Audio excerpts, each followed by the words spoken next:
Welcome back to the Upper Tier Podcast, the football podcast that we bring you each and every week on the Dynamo Podcast Network. Head over to YouTube, smash that subscribe and bell notification button. Also head over to Anchor, where the audio versions of all these shows are available if you prefer. And as always, support Irish podcast. And joining me today, I have the two Liverpool OGs. And today we have a very, very special episode where we're going to take a look back at the career of one Mr. Joe Fagan. Lads, how we doing? All good, lads. Good, thanks, Niall. Good, brilliant. How we doing now? Great to see you. Hey, great to see you. You're massive. It came up there the other day, lads. I mean, if Joe had been still alive, he would have celebrated his 100th birthday there back on the 12th of March. And in line with some of the other shows we've been doing, myself and Dean took a look back there last week at Ian St. John's career as well. And it's a real great retrospective look back at some of these icons of Liverpool Football Club. And it's also good as well because it gives some of the younger Liverpool fans an insight into the joys and the stuff that they are enjoying and the success at the moment. And this is the foundation on which this club was built on. So it's always good to go back and take a good look at these lads' careers and see the importance they were to the club in historical terms. So we'll start with Joe Fagan, born the 12th of March 1921, lived in Walton, Liverpool, and spent most of his life living no more than a stone's throw from Anfield. Passed away on the 30th of June 2001 at the age of 80. And like we said, back on the 12th of March there, he would have been 100. I think it's very difficult to play down the importance of this man in terms of the club. This is a man, who bled Liverpool Football Club. He was, to touch on a few things, I mean, he was instrumental in the boot room. He was the reserve team coach under Shankly. He was the assistant under Bob Paisley. And he was just an outstanding man when he became manager even now. So just to look back at some of the honours, I mean, obviously, as a player, he played for Man City and gained promotion out of the second division in 1946-47. For Liverpool Football Club, 83-84 was the year where the man won the treble, capturing the League Cup and the European Cup. Some outstanding achievement for a man in his first year in management at such a high-profile club. And as an individual, went on to be England Manager of the Year in 83 and 84 without a shadow of a doubt. Dean, what's your memories of Joe going back? I mean, I know he was before your time, and I mean he was pretty much a lot before my time as well. But what's your memories? I don't have any. As you said, I was only born in 1985, so I don't have any. He's only 21 now. Look at him there. Gorgeous he is. No, but lad, I asked me dad, like, what was Shankly like? What was Paisley like? What was Kenny like?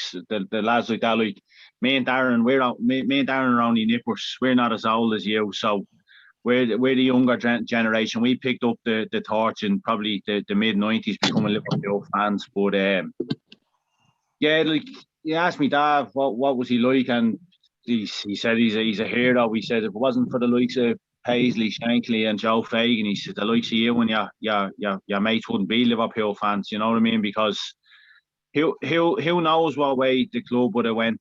We talked about this when we were talking about Ian St. John. If Shanks hadn't got the managerial job, like he's kind of the forefather. He's the one who planted the seeds and dig the foundations for the club to be where it is today. And then Bob Paisley kind of followed along, and then Joe Fagan was the last of the great three. I know Kenny came in after him, but a lot of people look at Joe Fagan as being accredited for being responsible for the likes of Roger Hunt, Ian Callaghan and Tommy Smith, and bringing them on in their careers, you know what I mean? And like who better to learn from, do you know what I mean? He was the youth team manager for them boys, wasn't he? So he would have been the one that kind of guided them, you know? I mean, like if you're gonna learn from any two men in football, Bill Shankly and Bob Paisley, you're not going to go far wrong learning from them two, are you? Yeah, in his fourth season, winning a treble, and you have when you watch the LFC put a documentary. There was a documentary on last. He was only 50. Like when he was shouted out as the next manager after Bob Paisley, the whole of the UK media shot him down, saying that he was going to be a failure. And Graham Souness, at that time, the Liverpool first team didn't do team meetings. Graham Souness got wind of what was going to be spun in the papers when Paisley walked away, and how they were going to front and back page, they were going to slate Fagan and kind of back him into a corner saying you're going to fail miserably. Souness brought the first team in without Fagan there or Paisley and said, that's not going to happen. We're going to make sure that he's successful. Like, your one season winning a treble, you know what I mean? But I all, like, when I was watching that, like, you have to think, where would the club... I always look at things that happen in the club's history as they defined where we are now. If they hadn't happened then, we wouldn't be where we are now. Like, we wouldn't have, Jurgen Klopp wouldn't be manager. We wouldn't have won a Champions League last year, or the league last year. Stuff like that. It's all ifs, buts and maybes. But you have to think, if Heysel hadn't happened, how successful would he have been? You know what I mean? He could have went on to be the greatest manager in Liverpool history. Treble in his first year, like in a team that he inherited, which it's no way. It's not exactly like, you know, me feet, exactly, yeah. I mean, take some of the more modern managers now. Just, I'm going to use United as an example. When Fergie retired and Moyes came in with effectively the same team as what Ferguson had, and it was completely different. So I know Fagan came in with the same team as, you know, Bob Paisley, so he inherited the team, but to keep them motivated and to keep them going and to ultimately be successful, I mean, that takes, it wasn't just the case that he was just, you know, free wheeling at the helm, you know. I think it's a sign of the man as well. Like, obviously, me and Darren, we're only kids, so like we don't have memories of Bill Paisley, you know what I mean? Bob Paisley, Bill Shankly, or Joe Fagan. We only have what we read or what we see on documentaries or stuff like that. But like, when I heard about Souness dragging the first team in and saying, lads, he's being wrote off, that's not going to happen. We're going to make sure he's successful. You wouldn't get that nowadays. Do you know what I mean? Look at the criticism that Solskjaer has got, and then you hear the stories of players like Zlatan and Lukaku and stuff like that. Pogba wants out and all. They don't give a fuck about who their manager is. They don't give a fuck about who the club they're playing for is. But it's unheard of. Stuff like that. That's in a lot of teams now, isn't it? You could even argue Liverpool is a bit like that now. There's very few local lads there. They're all lads that are brought in from abroad. They've no kind of connection as such to the club. Now, I'm not saying that they don't give 110%, which they obviously do, but back then it was you're born and raised in Liverpool, you play for Liverpool, you know what I mean? United the same, or, you know, whatever city you want to take, all local lads all fighting for it. And to me in football, you're not going to see that anymore. Can you imagine Jurgen Klopp now on a 2 up, 2 down beside Anfield? Because that's effectively what Joe Fagan did for his whole career. You know what I mean? He lived next to the ground, which is a fairly run down area, and everybody knew him, and it's just, you'll never see the like of that again, you know? Well, the interesting thing that I looked at today, when Shankly came in first, and normally when you get a new manager coming in, normally all the staff would go, and all the backroom staff and all would go. But Shankly came in and he called all the boys in and he told them, he says, "You guys aren't going anywhere. You are going to be my backroom staff." And he proceeded to clear out a lot of the players. But he turned around. Joe apparently had a conversation with him, and he turned around to Joe and he says, "Sure, I know you're going to do well. Sure, I tried to sign you as a player." So that was the biggest compliment that Joe could be played. And he's described in Shankly's autobiography as a man who knew when to kick a player up the backside or when to put an arm around them, which is a measure of the man. And he said that Joe is as Liverpudlian as the Liverbird. So it's so it's a real measure of the man. And you know, even Ronnie Moran described a very humble man, mind you. Yeah. He says he encapsulated what the boot room was all about, and he was a man who was never interested in the limelight, but just getting on with the work. Yeah. And it was interesting when they came in. There was a lot of changes, like they were, especially in that reserve team, as Dean said, a lot of really good players came through out of that reserve side that he was managing. But they had changed even the training and all. The training at the time was real old school, where lads would be going out on road runs and stuff like that. And Shankly changed everything. He came in, he said he wanted more ball work and all that kind of stuff. He made them get changed at Anfield and get a bus to Melwood and then get the bus back to Anfield and changed and played it again there, you know what I mean? Just to get them a bit of camaraderie and to get them used to being in or out, you know what I mean, in Anfield and their surroundings, and it worked. Like, you're in there every day, you know what it means. Yeah. Actually, Paisley as well instilled that as well, because Paisley was I I think his background was sports physiotherapy or something like that. And he was saying that he used that trip back on the bus as well as the cool down, that he didn't want the lads getting into the bat straight away. I think he only used 15 to 16 players one season in the whole season. Yeah. Correct me if I'm wrong. Yeah, so I mean, you know, it's a real measure of the man and stuff like that. So we move on then. The boot room, which is basically they found an old sort of storage space and they converted it into cupboard. Cupboard, and they converted this into a meeting room where they would go to discuss tactics and have, you know, management meetings and all. It's not they found it. Joe Fagan is credited in Liverpool with being the founder of the boot room. So he deserves a trophy for that. Or he deserves a statue for that alone. Yeah. Never mind the treble in his fourth season.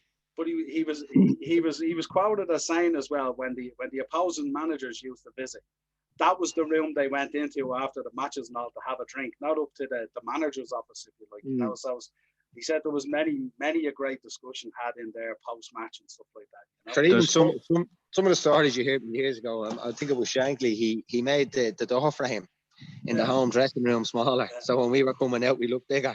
To put the fear of God in the opponents, you know what I mean? That's mental.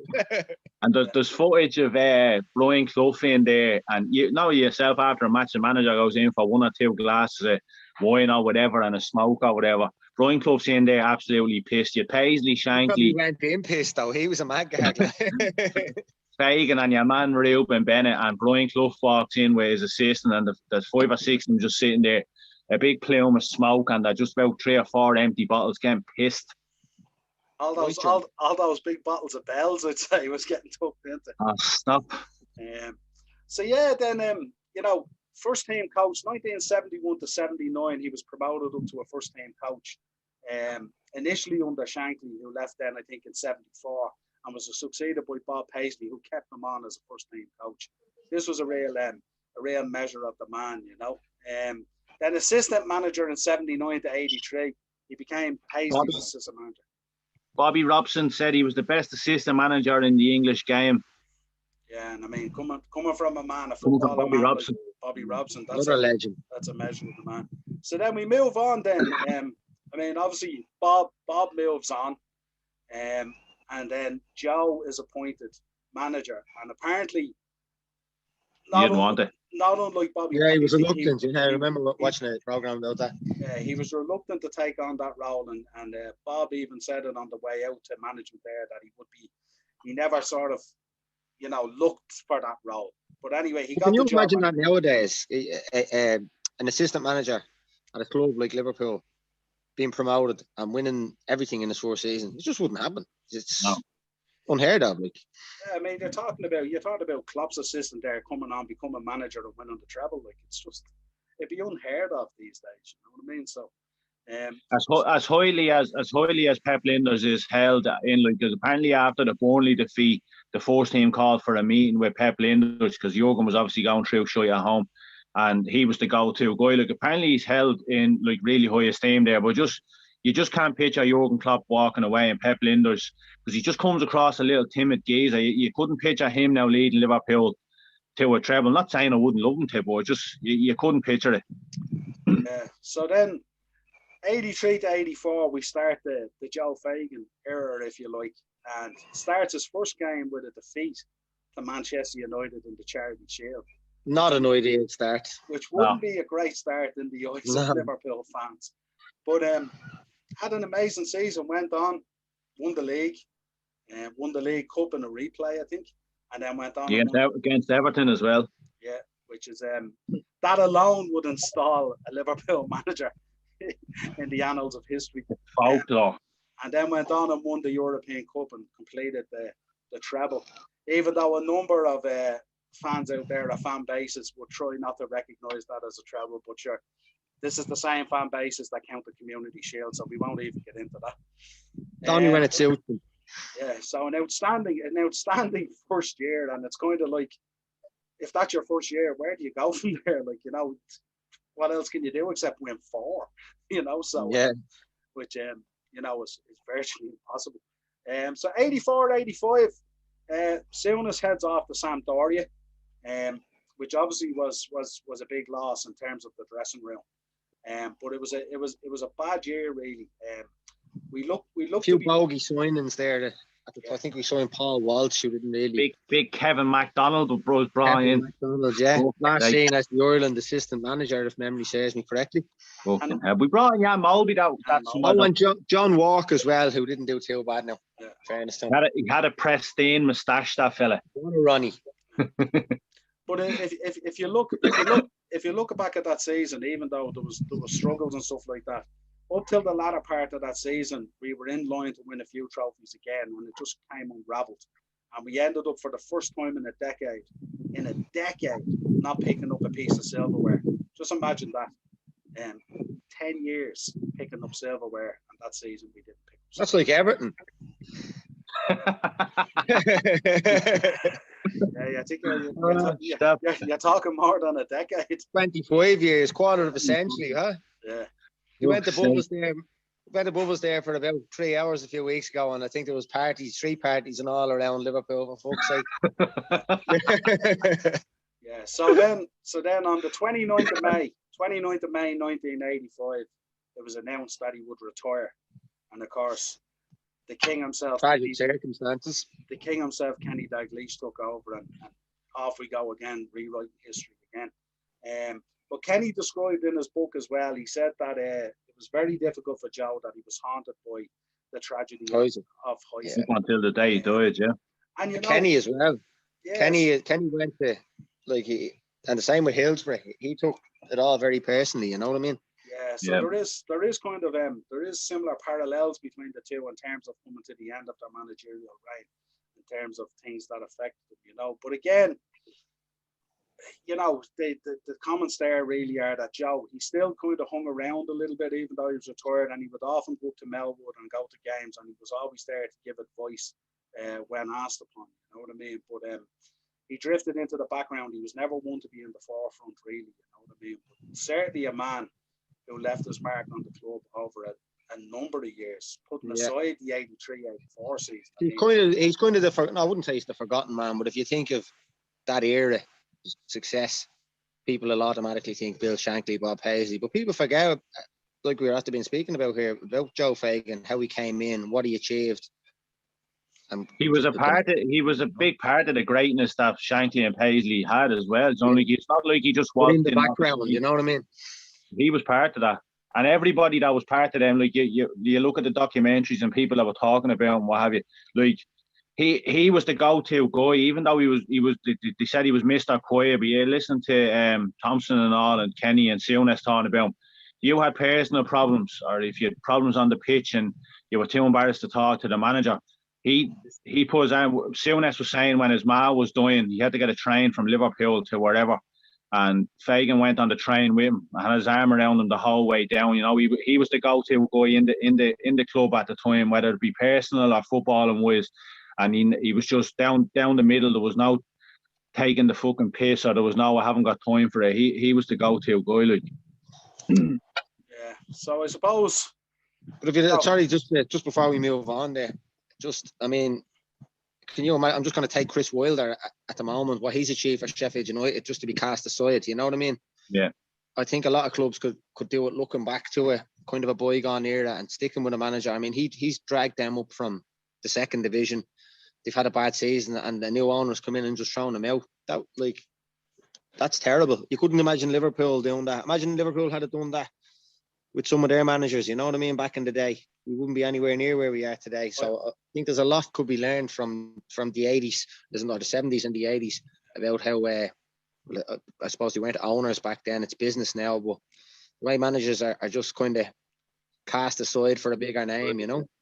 I said to lads there the other night that Sheffield United will regret that decision next year. Absolutely. And Birmingham as well have just sacked your man Karanka, who's a good manager. Like, he can only do so much, you know.